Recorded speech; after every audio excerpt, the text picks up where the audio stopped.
Twin sisters decided to marry the same millionaire husband, but on their wedding night, something unexpected happened. "James, we've made our decision. We refuse to choose which one of us you marry because we want you to marry us both." The words fell like thunder in the elegant private dining room of Lale Mansion, a historic estate turned high-end event space. Soft violin music drifted through a distant corridor, and flickering candles cast dancing shadows on richly paneled walls. James Howell, a 29-year-old self-made millionaire known for his daring tech ventures, froze in disbelief beside a half-empty flute of champagne. Opposite him sat Catherine and Catherine Fairfax, identical twin sisters with flowing blonde hair, poised features, and an unmistakable bond that transcended typical sibling closeness. They wore matching expressions of fierce resolve, though their eyes betrayed flickers of apprehension. Elias Fairfax, their patriarch and guardian, hovered near a grand fireplace, his face tight with concern. James swallowed hard, searching their gazes. "Excuse me, are you too serious? This is insane." Catherine, the more outspoken twin, squared her shoulders. "We've shared everything our entire lives, our room, our wardrobe, our dreams. We can't let this love tear us apart. Catherine and I both love you equally, so we decided we'll marry you together or not at all." James's pulse thundered in his ears. "Marry both? But how would that even work? Polygamy is frowned upon in almost every circle. My parents would have a heart attack. Society will call it scandalous, if not immoral." Catherine, the gentler twin, leaned forward, her voice trembling slightly. "We know it defies convention, but our bond is unbreakable. We can't imagine losing each other, nor can we imagine losing you. This is the only way none of us is left behind." Elias let out a long sigh, stepping closer. "I've tried to dissuade them, James, but they insisted. They'd rather face scorn or legal complications than be forced apart." A hush fell. The overhead chandelier cast shimmering light on James's stunned expression. He had dated each twin separately over the past year, though never with the intention of pitting them against each other. He admired Catherine's bold spirit and Catherine's quiet warmth. Over time, he developed deep feelings for both, but avoided acknowledging the impossible predicament. "This is madness," he breathed, shoulders tense. "Why now? Why corner me with this ultimatum?" Catherine's eyes flashed.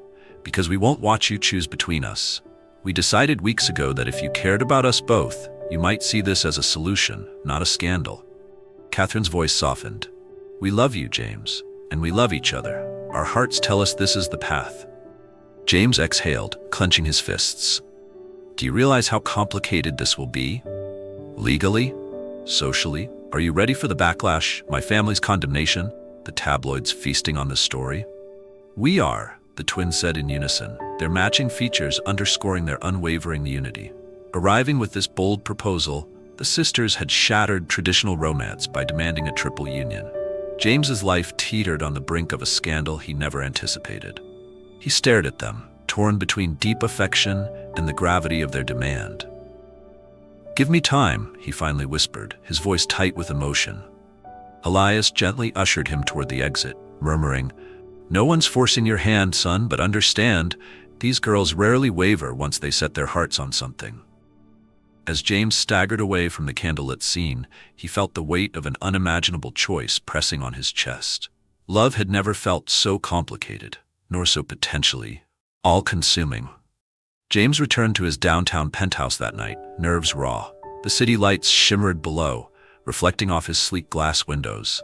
Usually, that view gave him confidence, reminding him of the empire he'd built. Tonight, it only underscored his confusion. News traveled fast in upper-crust circles. Within a week, James's parents, Caroline and William Howell, summoned him to their stately estate, an imposing mansion with manicured gardens and a history of prestige. James braced for the onslaught. Caroline confronted him in the drawing room, her voice trembling with indignation. "Is it true, James? You're considering marrying not one, but both Fairfax twins?" William, a silver-haired businessman known for his stoicism, stood at a tall window. "We taught you better than this, son. The Howell name stands for tradition. Do you realize what gossip will swirl if you do something so unorthodox?" James, forcing a steady tone, replied, "I'm aware it breaks convention, but this is about love, not spectacle. They presented me with a choice, one I never anticipated." Caroline's eyes brimmed with tears. This is scandalous. Our philanthropic endeavors, our standing in society, they'll be tarnished. Polygamy is practically taboo. People will call it immoral or question your sanity. James's jaw tightened. I've built my fortune on risk and innovation, but this is personal, not a business gamble. If I do this, it's because I love them both. They share an inseparable bond. I can't tear them apart. William's expression hardened. You'd sacrifice your reputation and ours for this bizarre arrangement? James stood at a crossroads, caught between family expectations and his heart's longing. He inhaled, steadying his voice. Father, mother, I value our family name, but if you force me to choose between family acceptance and the women I love, I might choose them. I hope it won't come to that. With that, he turned and left, leaving his parents in stunned silence. The seeds of conflict were sown deeper than ever.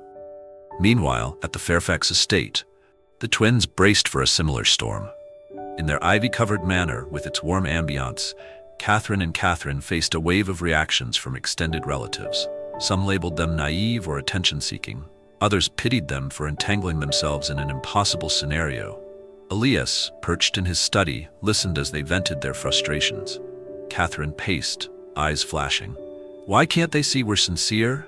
We're not kids playing a joke. This is about protecting each other's happiness. Catherine clasped her sister's hand. People assume we're just doing something scandalous for fun, but we've carefully considered the emotional and legal ramifications. Their grandfather regarded them gravely. I recall your parents' last wish that you two always stand by each other. They died too soon, leaving me to raise you. I never expected you to want the same husband, but I respect your bond. Tears shimmered in Catherine's eyes. We can't lose James or each other. This is the only path that keeps us together.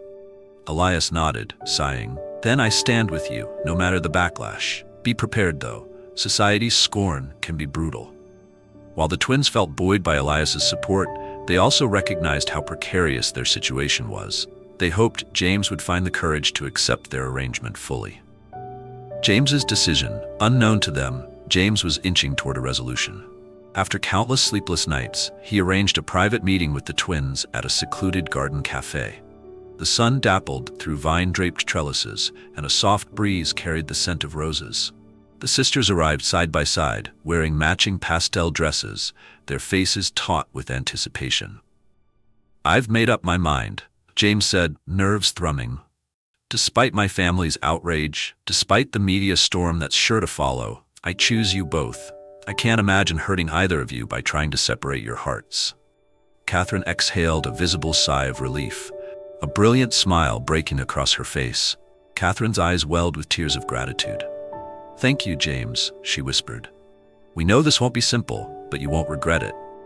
He reached out, taking one hand from each sister. We must be prepared. The legal side is murky. Possibly we hold two separate ceremonies, one recognized by law for one sister, another recognized under a civil union or private contract for the other. We'll handle finances and inheritances carefully.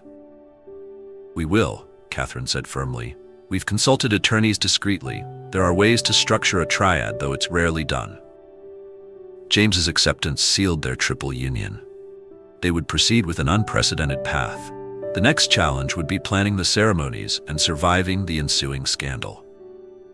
The trio embraced under the garden's blossoming arches, forging a vow to face adversity together. The rest of the cafe visitors cast bewildered or intrigued glances, but the three paid no mind. Love, in its unconventional form, gave them courage. The next few months were consumed by wedding plans. They decided on a double ceremony in one day, each sister separately marrying James at distinct intervals. Catherine's wedding in the morning and Catherine's in the afternoon, followed by a shared reception in the evening. This arrangement ensured each ceremony had legal or symbolic standing to reflect the local statutes that allowed unorthodox marriage expansions. The chosen venue was the Windsor Lake Estate, a majestic property surrounded by pine forests and overlooking a tranquil lake. It offered two scenic spots for vows, a flower-laden garden for one ceremony and a lakeside clearing for the other. Emotions ran high. The twins argued over details like dresses. Should they match or differ? Finally, they agreed on distinct gowns that showcased their individual styles. Catherine opted for a sleek silhouette with lace sleeves, while Catherine chose a flowing, romantic design with floral appliques. James wrestled with seating arrangements, family politics, and a swirl of media interest. He imposed strict security to keep tabloids at bay. The guest list shrank as many friends refused to attend what they deemed a spectacle, but a loyal inner circle, plus a few curious acquaintances, accepted the invites. "We just want a day of love, not a circus," James confided to the wedding planner, who nodded sympathetically. A warm spring sun rose on the wedding day. By mid-morning, the garden behind Windsor Lake Estate bustled with activity. Rows of white chairs, floral arches of lilacs and roses, and the gentle hum of a string quartet set the scene for the first ceremony. Catherine's procession was an image of understated elegance. She walked down a short aisle on Elias's arm, head high despite the hush of onlookers. James, in a tailored slate blue suit, stood at the altar, heart thrumming. She reached his side and they clasped hands. "Catherine," James began, voice resonant with emotion, "we stand here acknowledging our love is unique. Bound by mutual understanding, I vow to honor your spirit, share your joys, and face storms together. Today, I wed you." A tear slipped down Catherine's cheek. "James, I choose you wholeheartedly, grateful you accept the entirety of who I am, my twin bond included. I promise loyalty, partnership, and a love that endures all challenges." With that, they exchanged rings, sealed the moment with a kiss, and the officiant declared them united in marriage. Applause rippled among the guests. At last, the band's final notes faded. Most guests departed, leaving behind a handful of staff cleaning up. The triad slipped away to the suite, a lavish set of rooms with plush carpeting, a canopied bed, and glass doors opening onto a moonlit balcony. Candles glowed on every surface, while rose petals trailed from the entrance to the master bedroom. Catherine, still in her wedding gown, kicked off her heels with a nervous laugh. Catherine, having changed into a simpler white slip dress, clutched James's arm. All three were exhausted from the day's emotional roller coaster. They shared a quiet toast of champagne. James's heart pounded as he prepared to navigate the uncharted. The territory of pleasing two wives at once, though thrilling in theory, now left the sisters trembling with uncertain desire. "We can talk this through," Catherine suggested, perched on the edge of a chaise lounge. "No rush. Our bond is about more than just physical intimacy," Catherine nodded. "Yes, maybe we start with just closeness, cuddling, conversation, until we're comfortable." James exhaled in relief. "Agreed." They ventured onto the balcony, letting the moonlight wash over them, arms entwined. A gentle breeze carried the scent of night-blooming jasmine. For a brief moment, serenity enveloped them, as if they had transcended the day's chaos. They quietly expressed gratitude for each other's courage. Just as they re-entered the suite, determined to ease into their triple wedding night, James's phone buzzed on a side table. Normally, he would ignore calls at this hour, but the urgent ringtone signified a family emergency. He snatched it up, confusion knitting his brow. "Hello?" A frantic voice crackled on the line. It was Grace, his personal assistant. "Sir, I'm sorry, but your mother is in the hospital. She collapsed at home. They suspect a stroke." James's chest seized. "A stroke?" he echoed, his voice sharp with alarm. Is she stable?" Grace's voice shook. "They rushed her to Mercy General. She's conscious but critical. Your father's there. He told me to call you immediately."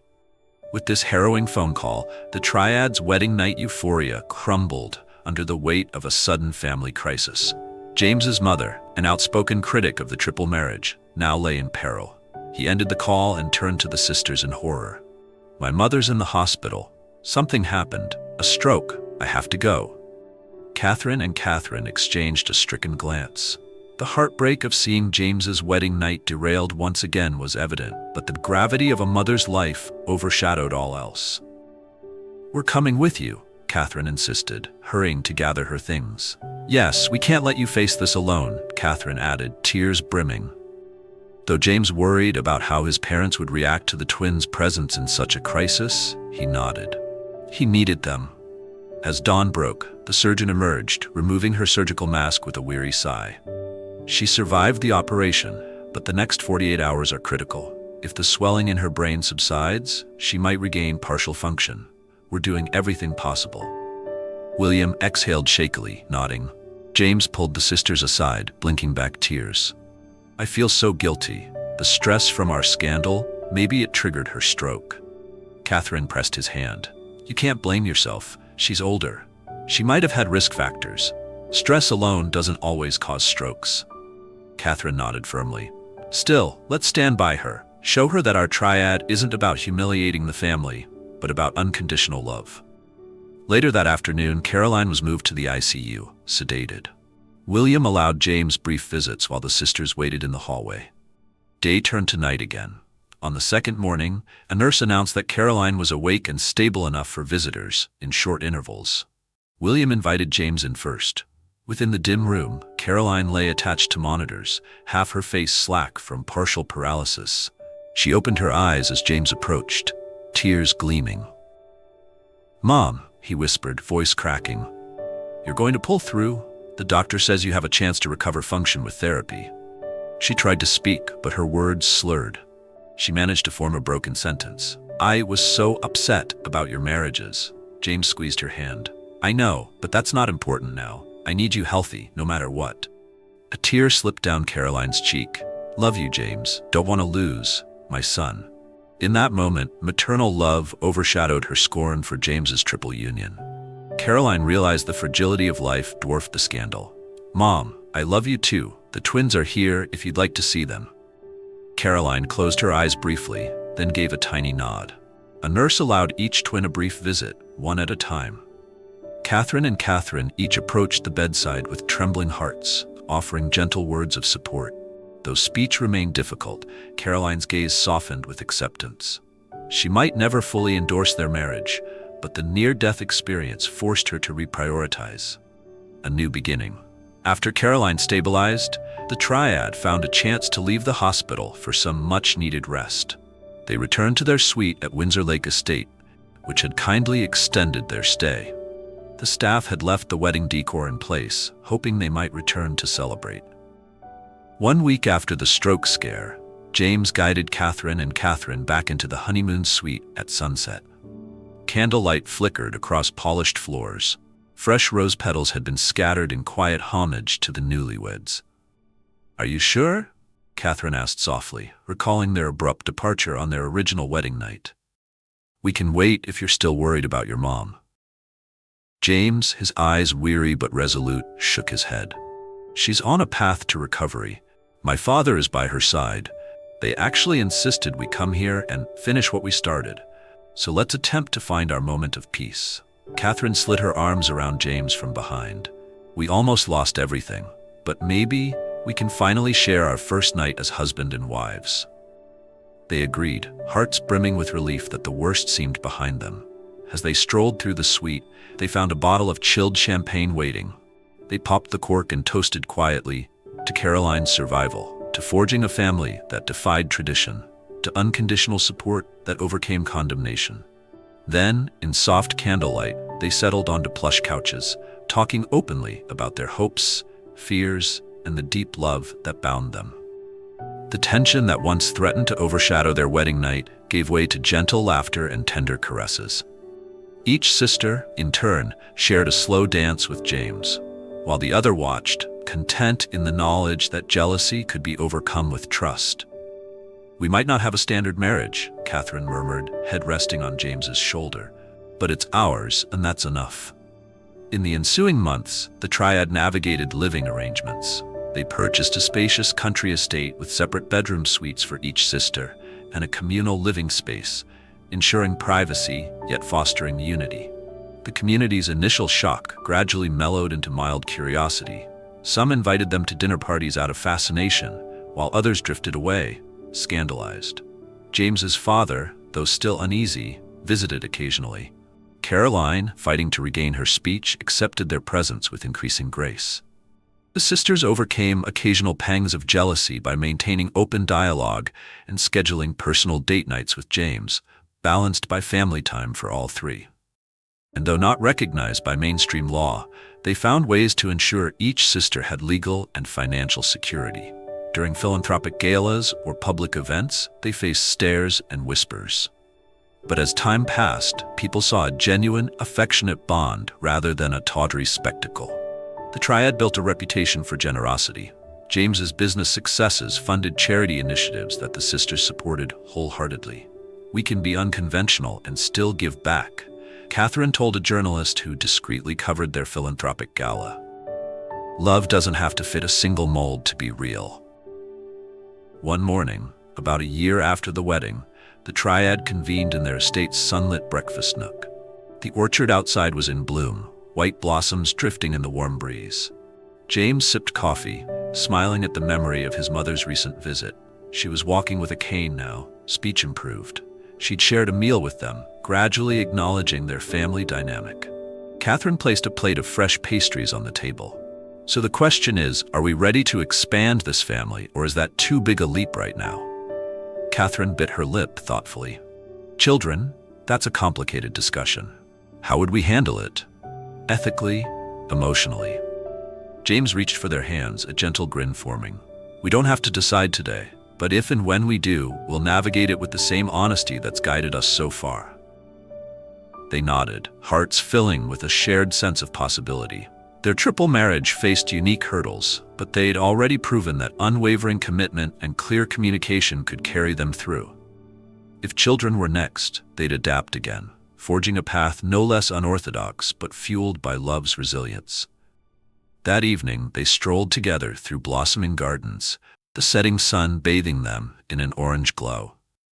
Each twin held one of James's hands, and they laughed about the time the tabloids dubbed them the triple trifecta. The orchard rustled softly as if applauding their journey. "We had a rocky start," James murmured, thinking of the abrupt wedding night crash at the hospital, the heartbreak of nearly losing his mother, the condemnation from both families. "But if that taught me anything, it's that life is fragile. We can't waste it pretending we fit a mold we don't. We have to live authentically. And we are." Catherine's voice was strong. "Three hearts, one family, different but real. We'll keep forging ahead." Catherine added softly, smiling at them both, "No matter what storms come next." The orchard's blossoms drifted around them like confetti, a quiet testament to new beginnings. With that unwavering unity, they stepped forward into the unknown, content in the knowledge that love, unexpected, unconventional, but undeniably potent, had triumphed over tradition, scandal, and adversity. Their wedding night's unexpected hospital dash had crystallized what truly mattered: the preciousness of life, the priority of family, and the power of a bond that refused to be broken by social norms. From that day onward, they walked a path few had ever tread, hearts bound together in an unshakable triad. Thank you for reading. Twin sisters decided to marry the same millionaire husband, but on their wedding night, something unexpected happened.